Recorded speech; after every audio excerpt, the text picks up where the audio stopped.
All right, second question is whether Canada should continue to contribute through NATO as the vehicle to make its contributions to international security. And I think the experience in Afghanistan leads to an unambiguous yes. Now, listen, I'll tell you, having worked on the ground here with other NATO allies, multilateral diplomacy, multilateral coordination of international security is frustrating. It's difficult to get different nations that are organized around their military and civilian missions to work across national lines with other countries in a fast-moving and very complex conflict.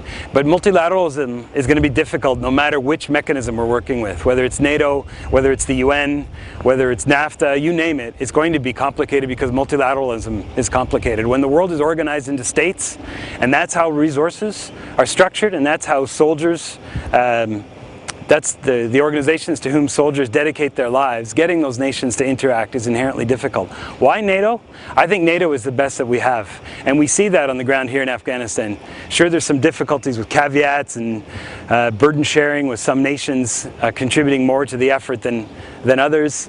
It's sometimes difficult to come to a common position on policies. You have to go through quite a lot of discussion. And yet with NATO, you're able to get through a decision to actual results that you see on the ground here. You're able to take 120,000 troops from something like, I'm not sure what the latest count is, but somewhere between 25 and 30 nations, and actually have them all structured around a common goal to bring security to this country.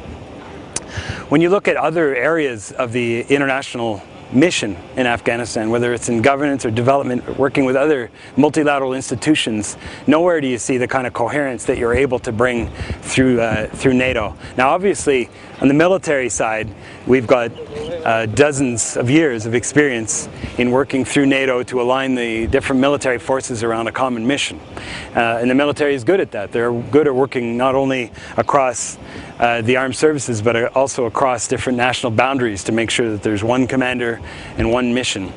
But we're now seeing that expand into areas of governance as well, as all of us become conscious of the fact that the critical point of success or failure in Afghanistan is governance. We now see NATO taking a very important role in aligning what's happening in governance through the establishment of a senior civilian representative in the British national Mark Sedwell, and the kind of structure that he's able to bring to a smaller set of nations than you have with the full UN set, a set of nations that tend to see the world in similar lines and that have experience in working with each other and have a structure, not just in Kandahar, in Kabul, but even back in Brussels, that you've got a military coordination structure, but also a political coordination structure. All of those make NATO more effective relative to other multilateral institutions, and that's why I think that Canada does need to continue contributing, using NATO as its vehicle to international peace and security.